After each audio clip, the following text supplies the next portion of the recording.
of the Warrior SuperCast, the podcast for the Wynwood School District, highlighting those superstars of the district. Interestingly enough, for this December, we're offering you a present. Normally, we have some great guests on here from the district, be it students or whatnot. However, today we are very fortunate, as we were kind of kidding, the nuts and bolts of what's happening for 2018. We're going to be talking the buildings themselves. No, we're not bringing the buildings in, but those who are helping make these new, wonderful places of learning happen. I have got a plethora of individuals here. The three that are joining me today are Pete Becker, Jeff Parker, and Evan Nkwamo. I knew I was going to do this. Evans Wankwa. N is silent. N is silent. I had this earlier. You had it earlier. Grzegorek is just as bad. So, we can make things happen. These are the men that have actually come together to help make the buildings happen in the way they are. I'm going to start over here with Jeff. Jeff, you're obviously a part of the architect, the lead architect. Mm-hmm. Were you the first to be called, or how did this all begin? Well, it began several years ago. Time ago. Yeah, it was a long time ago. We were contacted by the district to assist with a facility master plan. We walked with the district for several years through that process, and also assisting with the campaign efforts. And we were fortunate to be selected to proceed with the design of these facilities. And that selection occurred, I think it was in May of this year.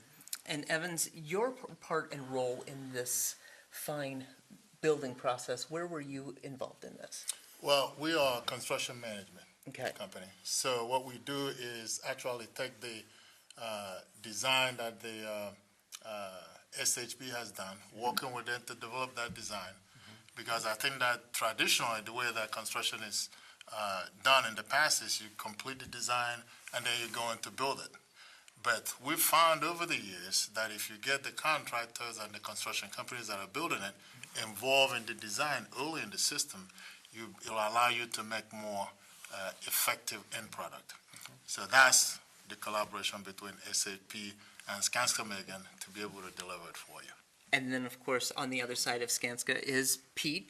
You're the project executive on this. Yes. So, obviously, you and Evans have talked about this and where you're going. How does your part fit into this? Well, we're the lead part of the Skanska Megan joint venture for this project. And I look at our team and I look at our experience, and Evans and myself have been working together on specific K-12s, probably projects since late 90s. Early 2000s, so we bring our experience as a group, but definitely, we like to take the collaborative approach. We've done a lot of work with SHP Lead and Design. Most recently, worked with Jeff and his team up on Fairfield Schools, and what we'd like to do is bring a good partnership to the mix, and really, it's about bringing value. Helping make sure we can meet our expectations, but mostly it's about leveraging the market and our experience to help maximize the project budget to really give the most you can for the learning environment for the kids within the district, because that's what it's really all about. Absolutely. What I'm finding here is a unique blend in that, as unique as our district is, and the unique approach that we've taken from many collaborative meetings with the community, and then with students, and then with faculty, you've done the same thing with a group that is the construction portion with the architect. Jeff, how unusual is that, or is this something that is now a more common process? It's becoming a more common process, but as we do it more, we're getting better at it. Pete and Evans and I are working hard to keep all of our teams kind of working together. We have a long history of kind of working in our own silos, so we struggle, we wrestle with kind of breaking out of that. But Pete and his team are in our office often, and we just have to roll up our sleeves and wade through it. It's project-based building. Sure, So I was just going to say that's a great basically what it really yes. is going to be. Yeah. Continuing on to that, I'm going to move it over here to the Skanska individuals. Looking at project-based learning and the ideals of new tech, how important and influential is new tech to your portion as an architect, and then of course the Skanska being as a project, obviously taking what they're giving you and saying that's practical or not. So Jeff, where does that begin? You want me to start? Yeah. Well, the whole new tech network and project-based learning methodology is unique, especially within the region. So it calls for a different solution. SHP's been around for over 100 years, and we can design schools, but Winton Woods is special, and so the solution needs to look different. This will be a district that looks unlike anything else.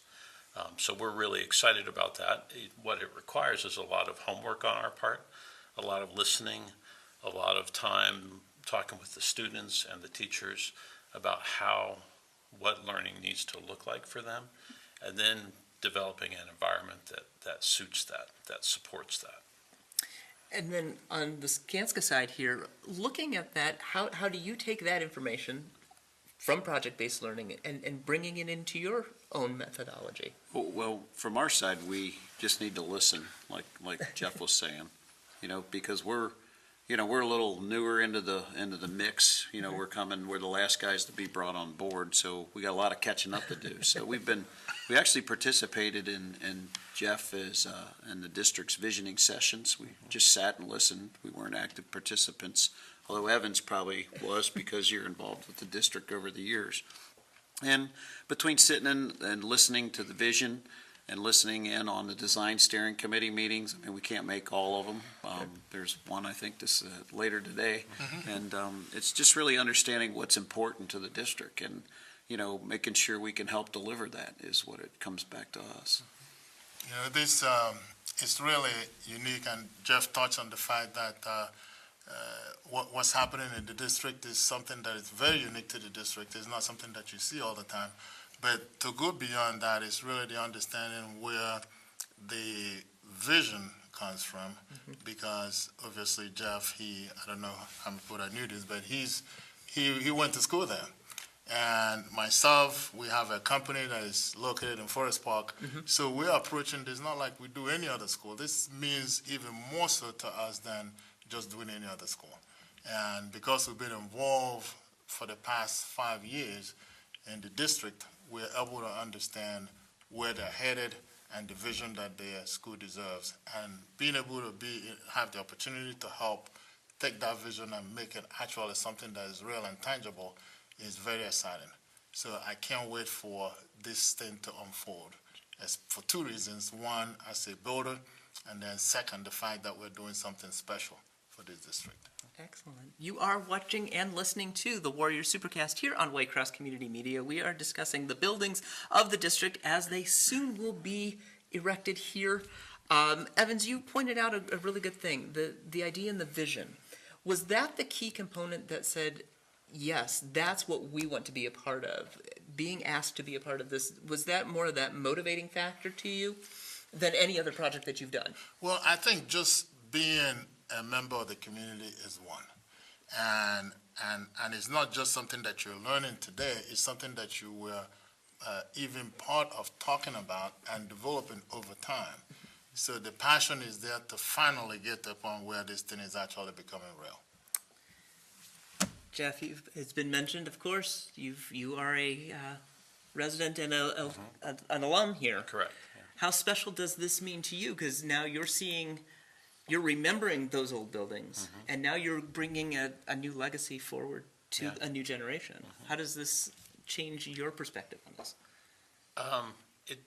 Everything is more important, right? Sure. I graduated in 1986. And, every time I walk into the high school for a meeting, it's like, flashbacks of all the teachers who helped drag me along and all the friendships I had and all the things I did. So there's that kind of a legacy that we're extending. But the district is different now. It's I think on the cusp of something special, of a significant transformation. And I believe that this building and these buildings and the learning that is going to take place in these will really bring that about. I'm excited to see it and to be a part of it. As you were looking through many of the different plans that were going on, what is the one that is really that was the challenge for you? That you're like, I know this is necessary for the new tech technology to work or the PBL to work, but it's going to be it's that hurdle. But you're making it work. Do you feel that there was one? Oh, yeah. Well, there are several. I think probably the most significant is just how we allocate space in a building. In a traditional format, we have a certain number of teachers, therefore we have a certain number of classrooms that hold a certain number of occupants, right? And every classroom looks the same. But in project-based learning, and especially in New Tech Network project-based learning, the learning requires a broad variety of spaces. So it's not a one-size-fits-all solution. So our challenge is creating an environment that supports all those different things, right? So, and it means shifting paradigms for a lot of people, including ourselves. What does it mean to be a classroom teacher now? How do I manage my kids in this kind of environment? Where do I put stuff, right? And those are realities, and those are very important realities, and it's our job to help kind of wade through those and make sure that we deliver so that Pete and Evans can really bring this thing about in a manner that when they move in on opening day, it just feels right, so that there's no kind of breaking it in period. It's just all right there. Kind of building off that same question, is that something that you noticed that you're looking going, I've built schools, you just finished, like you said, the Fairfield School, which is a nice building, but how do I make that better? How do I look at the Winton Woods building and see what Jeff has given you guys, and what can you bring to it that may have been a challenge that you're saying, no, we're going to make this happen? Well, I think our number one challenge that excites us is trying to maximize every penny within the budget to give as much of that collaborative space. It comes down to just, you can't look at this project, just the furniture's important to learning. It's about being able to bring the groups together and mix and match parts and pieces. And really, I look at it as more like the feeling I'm getting is this is a college campus type of kind of college setting for a K-12 environment. And to me, that's exciting. And, we're really looking forward to it. It's going to be special and be part of that. And the kids are going to be the ones that come out, the kids in the community that come out in the end. And we're going to do everything we can to help make that happen. So. Well, I think that the Skanska-Megan team is realizing that this is certainly not business as usual. The things that we used to do that is kind of standard, you can't just apply it to this because everything is different. So I think we are challenged because we have to make sure that the cost is in line. When you're doing something new and different, it brings a different set of challenges. And one that we have to do is to make sure that we can build it within the budget that is allocated, which obviously is why we're here. So I'm telling you, on this particular project, there's a little bit of challenge because this is something new and unique coming to the district. And just to kind of build on that, Evans, we've been working, the last several months with thinking outside the box of how do we build this thing, right? So Pete's team has been working hard to come up with numbers, with unit costs on various building types, right? Construction methods. So we're working hard to kind of free ourselves from the paradigms that we tend to live in, so that we can ensure that we're not missing an opportunity, that we're not overlooking something simple that we can do that makes significant impact. Well, it sounds like even before a shovel has hit the ground, we are on a great path to something special, unique, and new. And I look forward to bringing us all back together to discuss after that shovel turn to see what happens as each piece of progress is being made to make these buildings a wonderful new, basically, destination here in our district. So again, gentlemen, I'd like to thank you all for joining us. Thank you. Thank you so much. Appreciate the opportunity. And I always like to thank you for joining us as well. You have been watching and listening to the Warrior SuperCast, the podcast for the Wynwood School District, highlighting the superstars of the district. Have a happy holidays. We'll see you back in 2018. You putting in the effort. Are you ready for the new tech?